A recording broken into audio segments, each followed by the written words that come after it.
You're watching Southern Crimes.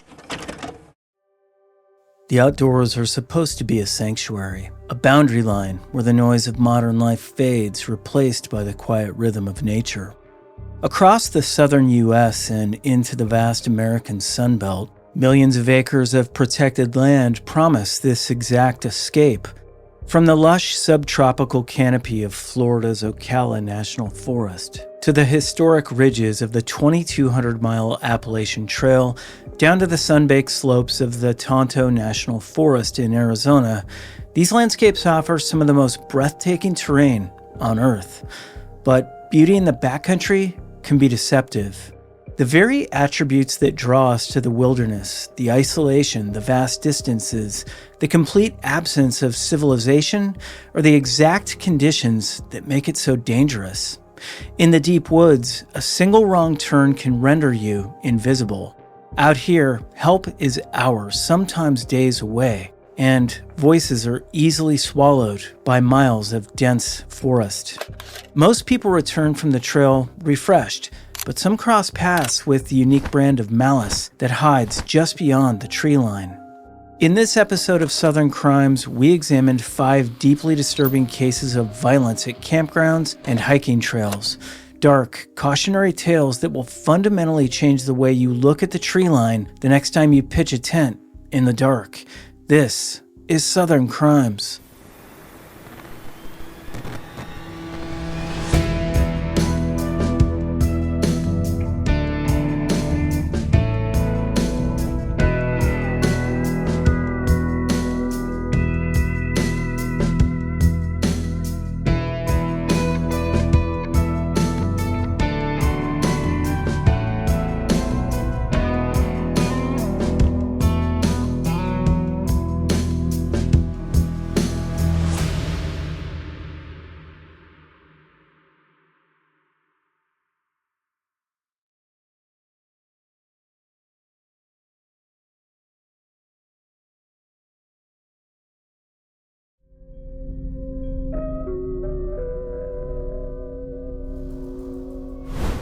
Cove Mountain, Pennsylvania, September 13th, 1990. The Appalachian Trail is often romanticized as a 2,000-mile ribbon of pure sanctuary, a place where hikers can escape the anxieties of modern society and dissolve into the peaceful rhythm of the eastern wilderness. In the summer of 1990, 25-year-old Molly LaRue and 26-year-old Jeff Hood were nearly halfway through that grueling journey. They were deeply experienced outdoors people and dedicated youth counselors who moved at what fellow hikers called a glacial, appreciative pace. Going by the trail names Nalgene and Clevis, they spent their days photographing wildlife, studying plants, and writing upbeat entries in the trail logbooks. On September 12th, after stopping to have lunch with Molly's relatives, the couple strapped on their heavy backpacks and hiked up into the dense, steep woods of Cove Mountain. As a late summer twilight faded into a pitch-black night, they pitched their camp at the remote Thelma-marked shelter, a primitive 3-sided wooden lean-to. They had no way of knowing that a fugitive was walking that same dirt path, hunting for his next target. Sometime between 5 a.m. and 7 a.m. the following morning, the peace of the mountain was shattered by an explosion of sudden, senseless violence. Late that afternoon, 2 through hikers arrived at the shelter, expecting to rest. Instead, they stumbled into a scene of absolute butchery. Jeff Hood had been shot 3 times at close range with a .22 caliber pistol, his body left slumped in the back corner of the structure. Molly had faced an even more agonizing end. She'd been bound, tied by her hands with a rope looped tightly around her neck, brutally raped, and stabbed 8 times in the throat and back. The killer didn't just commit the murders, he casually stayed at the scene, stripping the dead couple of their belongings. Witnesses later reported seeing a filthy, unsettling man descending the mountain trails, wearing Jeff's hiking boots, sporting Jeff's wristwatch, and carrying Jeff's distinctive green Gregory backpack. A week later, the law finally caught up with the ghost on the trail, Alert hikers near Harper's Ferry spotted the stolen green backpack and alerted authorities. Police swarmed and arrested 38-year-old Paul David Cruz.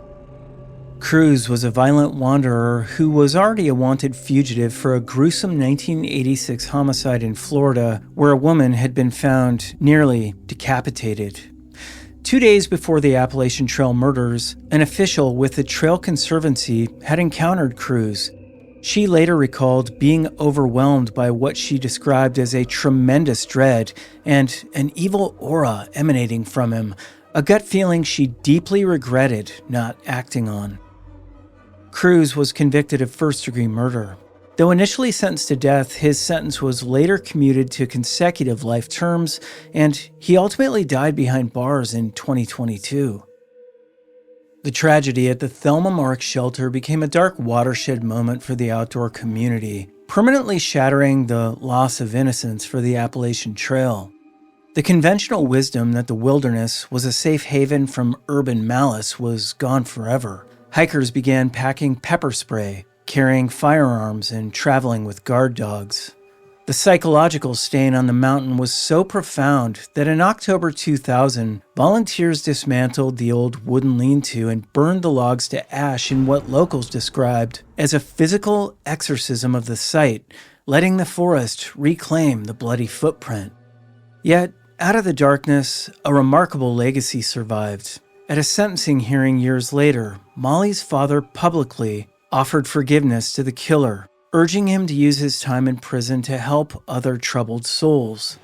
Today, a new shelter stands on the mountain, built from a century-old barn, a peaceful cathedral in the woods meant to ensure that the final chapter of Cove Mountain belongs to the hikers who love the earth, and not the monster who met them in the dark.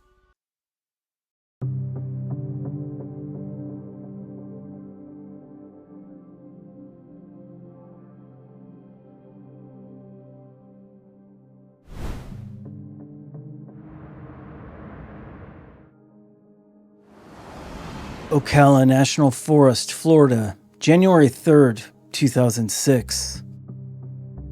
The Ocala National Forest in central Florida is a deceptively dangerous environment.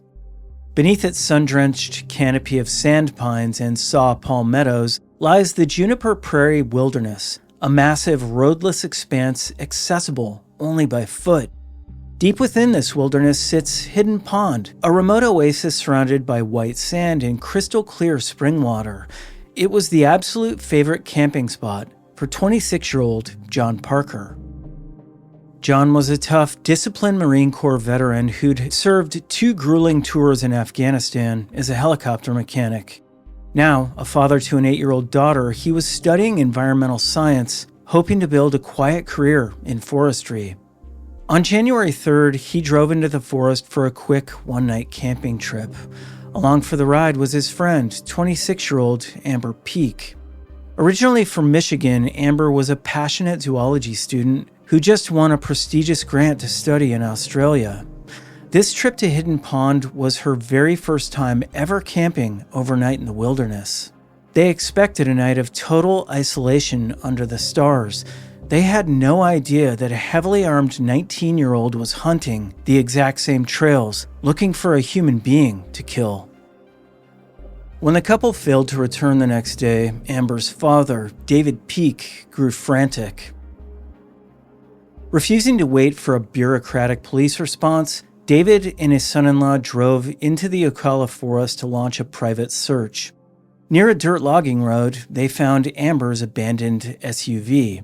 Following a rugged hiking trail for miles into the wilderness, David finally pushed through the brush and arrived at the Hidden Pond campsite at 8 a.m. on Saturday morning. There, floating partially submerged in the shallow, clear water at the pond's edge, were the bodies of John and Amber. Both had been shot multiple times at close range. The campsite was littered with spent shell casings from a high-powered military rifle. Their wallets and IDs had been stripped from their pockets. The Marion County Sheriff's Office caught a break when a local driver reported picking up a hitchhiker on State Road 40 on the afternoon of the murders. The passenger had a noticeable limp, carried a large knife, and openly admitted to having a rifle stuffed inside his duffel bag. Police tracked the hitchhiker to a nearby motel. His name was Leo Boatman. Leo Boatman was a textbook definition of an escalating sociopath. Born in prison to a severely mentally ill mother, Boatman spent his entire childhood bouncing between abusive foster homes and juvenile detention cells. By age 10, he was arrested for arson. By 15, he was racking up charges for burglary, larceny, and violent battery. He was obsessed with horror films, collected knives, and openly told friends he wanted to experience what it felt like to become a serial killer. Shortly before driving to Ocala, Boatman had stolen an AK-47 assault rifle from his uncle's house. He used his government college foster care funds to buy camping gear, drove into the woods, and simply waited for a target. In July 2007, to spare the grieving families the trauma of a graphic trial, prosecutors offered Boatman a plea deal. His life would be spared from the death penalty in exchange for a full, public confession. Sitting in the courtroom, completely unbothered and unemotional, Boatman described the executions. He said he stumbled upon the couple's tent, casually muttered "hey" to them, and then spun around, leveled the AK-47, and opened fire from 30 yards away. He targeted the veteran John first. He then walked up to Amber and shot her directly in the head because, as he coldly stated, she wouldn't stop screaming. Boatman was handed 2 consecutive life sentences without the possibility of parole. But his thirst for blood didn't stop behind maximum security walls. In 2010, Boatman strangled his prison cellmate to death. In 2019, he teamed up with another notorious inmate to commit an exceedingly brutal murder of a third prisoner, finally prompting the state to seek the death penalty against him. Today, a quiet memorial garden sits at their old college campus, filled with native plants for John's love of forestry and a bird bath for Amber's passion for animals. It stands as a beautiful, heartbreaking contrast to the darkness of Ocala, a reminder that a Marine who survived 2 tours of combat in Afghanistan couldn't survive a 19-year-old monster waiting in the Florida brush just to watch someone die.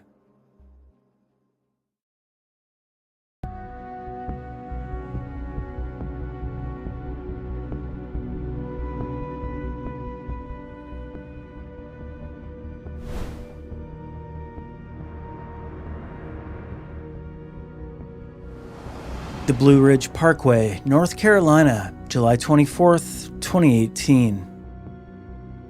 The Blue Ridge Parkway is often called America's favorite drive, winding through 469 miles of breathtaking Appalachian peaks, misty valleys, and vibrant summer greenery. Perched at an elevation of 5,000 feet just southwest of Asheville sits the historic Pisgah Inn. Because of its remote location, the inn relies on a tight-knit community of seasonal workers who live together in rustic, dormitory-style employee housing.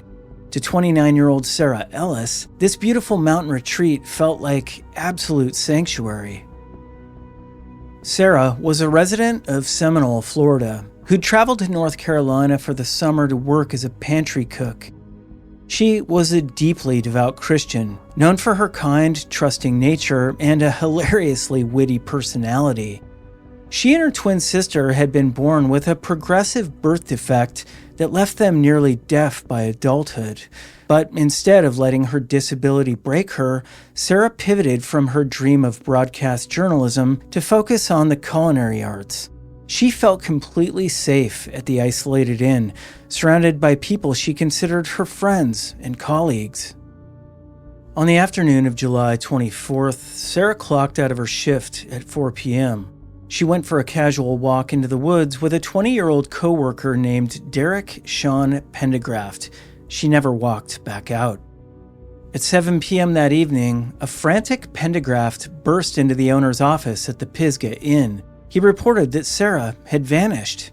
He spun a highly detailed, innocent narrative. The two of them had gone for a hike, but when a summer rainstorm rolled in, Sara decided to turn back alone.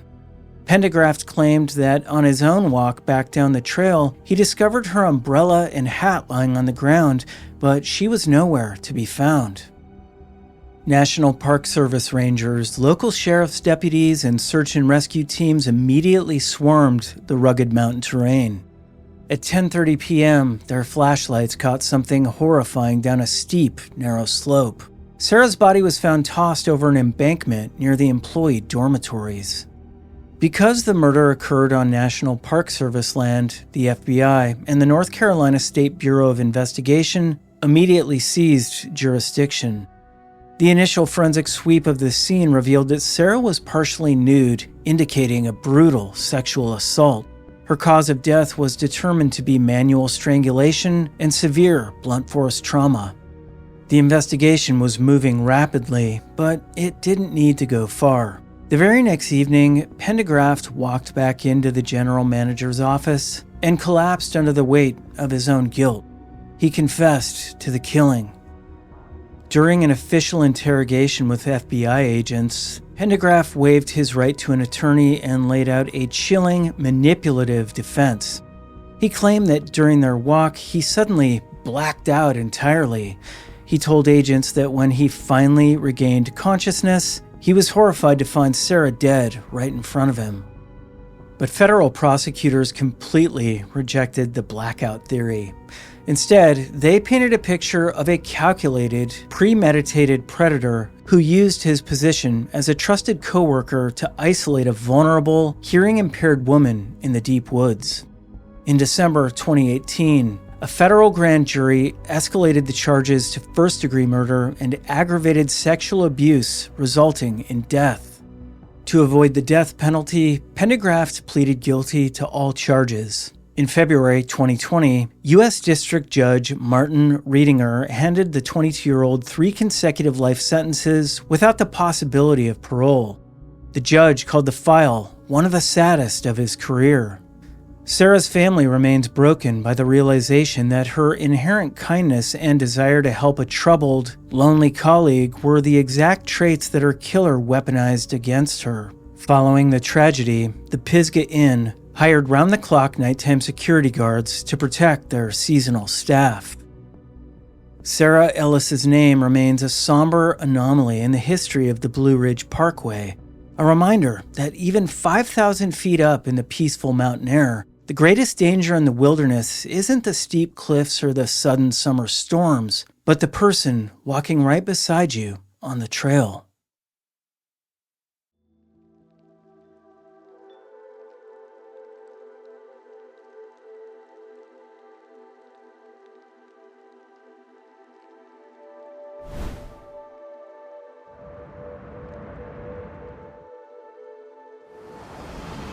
Shenandoah National Park, Virginia, May 24th, 1996. Shenandoah National Park encompasses over 200,000 acres of protected blue mist mountains, cascading waterfalls, and dense, quiet hollows. In May 1996, 24-year-old Julianne Julie Williams and 26-year-old Laura Lolly Winans drove into this vast wilderness. Both women were highly skilled, authentic outdoor guides who shared a deep reverence for nature. Accompanied by Lolly's golden retriever Taj, they hiked into the backcountry to pitch a stealth campsite near the quiet Bridle Trail, just a short walk from the Skyland Resort. They were looking for a weekend of peaceful isolation. When Julie failed to return home, a massive search was triggered through the dense undergrowth. On June 1st, park rangers pushed through the brush and discovered their tent. Inside was a scene of absolute depravity. Julie and Lolly were both found bound, gagged, and nude. Both had been brutally sexually assaulted, and their throats had been slashed. The double homicide sent shockwaves through the outdoor community and deeply rattled the LGBTQ collective, as rumors immediately swirled that the women had been targeted due to their sexual orientation. The Department of Justice aggressively funneled its resources into a single theory: In 2001, federal authorities arrested a man named Daryl David Rice, framing the indictment as the nation's first federal hate crime. They alleged Rice targeted the women out of a venomous hatred for gay people, but the case was built on confirmation bias. In 2004, advanced forensic testing of hairs found at the scene completely ruled Rice out, forcing the government to drop all charges. The investigation collapsed, and the file sat on a shelf for decades. The systemic failure was blamed on deep jurisdictional friction. Shenandoah fell under the joint purview of the National Park Service and the FBI. The cultural divide between park rangers, who knew the backcountry terrain, and city-based FBI agents created intense tension. Furthermore, this was the very first homicide case for the Richmond FBI office's evidence response team, which completely lacked experience processing a wilderness crime scene exposed to the elements. The breakthrough didn't arrive until a renewed task force took over the cold case file. Using advanced private laboratories, science extracted trace DNA from the preserved 1996 crime scene evidence and ran it through the National CODIS database. The lab work yielded an absolute, undeniable match. The DNA belonged to Walter Leo Jackson Sr. Jackson was a resident of Cleveland, Ohio, who worked as a residential house painter. He was a violent serial predator with a lengthy criminal history of abducting and assaulting women. He'd served at least 4 separate prison terms for kidnapping and rape before dying behind bars in Ohio in 2018 at the age of 70. The forensic validation was staggering. Authorities stated there was a 1 in 2.6 trillion statistical certainty that the DNA belonged to anyone else. The FBI closed the case, concluding with extreme confidence that had Jackson been alive, a jury would have convicted him of first-degree murder. They also definitively debunked the long-held hate crime theory, finding no evidence that Jackson even knew the women's sexual orientation. He was simply a wandering, opportunistic monster who saw a tent hidden in the trees.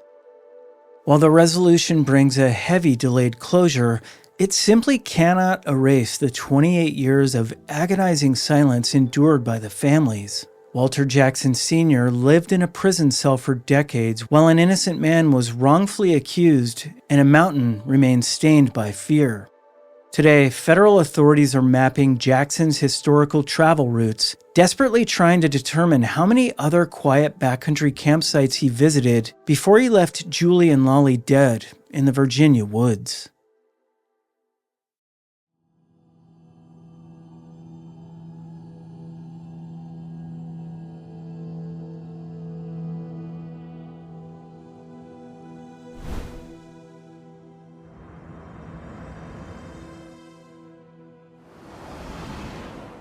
Mount Ord, Arizona, May 25, 2025. Mount Ord rises sharply out of the Tonto National Forest, its rugged sun-baked slopes offering panoramic views of the vast Arizona desert. Over the Memorial Day weekend, 17-year-old Evan Clark and 18-year-old Pandora Kjolsrud drove up the mountain for a holiday camping trip. Both were popular high school students from Phoenix. Evan was described as a kind, entrepreneurial young man, and Pandora was a brilliant student who felt most at peace hiking in nature. They parked Evan's 1998 Mercedes SUV at a remote campsite, expecting a quiet weekend under the desert stars. By the next morning, Pandora was reported missing after failing to return home. When Maricopa County Sheriff's deputies arrived at the campsite, well, they found a grim scene. Evan's SUV was unlocked, blood was smeared across the rear bumper, and a bloody pillowcase sat on the seat inside. Following a trail of heavy drag marks in the dirt past a nearby fence line, deputies discovered the bodies of both teenagers. They'd both been shot multiple times. The investigation took a bizarre turn when a 31-year-old military veteran named Thomas Henry Brown actively inserted himself into the case. Brown contacted detectives, offering up aerial drone footage he'd filmed on the mountain over the weekend. He admitted he was camping on Mount Ord at the exact time of the murders and even acknowledged interacting with the teenagers, providing accurate descriptions of their clothing. However, he adamantly insisted he never touched them and never entered their vehicle. But as detectives dug into Brown's background, a deeply unsettling profile emerged. Brown was a former National Guard staff sergeant who operated a 3D printing business called Brown's Brush. He ran a YouTube channel dedicated to building semi-automatic weapons from scratch and manufacturing untraceable 3D printed firearm accessories. Furthermore, his social media posts revealed a man in severe psychological distress. He'd recently posted furious rants online, complaining that government cutbacks had prevented him from seeing a VA psychiatrist for over 200 days. Other campers on the mountain that night backed up the police's growing suspicions, reporting that Brown had been acting strange and bizarre, and noting that his blue Kia was parked directly next to the teenager's SUV. It didn't take long for forensic science to completely shatter Brown's innocent alibi. Crime lab technicians processed the interior of Evan's Mercedes and found Brown's DNA inside, proving he'd lied about entering the vehicle. Even more damning was a pair of discarded gloves found near the scene. DNA testing revealed Brown's genetic profile on the inside of the gloves, while the exterior was stained with Pandora's blood. In September, detectives retraced a hiking trail Brown claimed to have walked on the morning of the murders. Hidden in the brush along the path, they recovered personal belongings stripped from the two victims. On October 3, 2025, the Maricopa County Sheriff's Office officially arrested Thomas Henry Brown, charging him with 2 counts of first-degree murder. He's currently being held on a $2 million cash bond. While the mountain of physical evidence leaves little doubt that Brown is the killer, authorities are still left with one haunting, unresolved question: why? There's absolutely no evidence that the veteran had ever met the two teenagers before that night. It appears they were complete strangers who simply pitched a tent on the wrong stretch of earth, crossing the path of a heavily armed man who brought the violence of a digital firing range into the silent desert night. 5 stories, 5 remote destinations, and 5 reminders that the wilderness of the southern U.S. holds a dark, claustrophobic dread.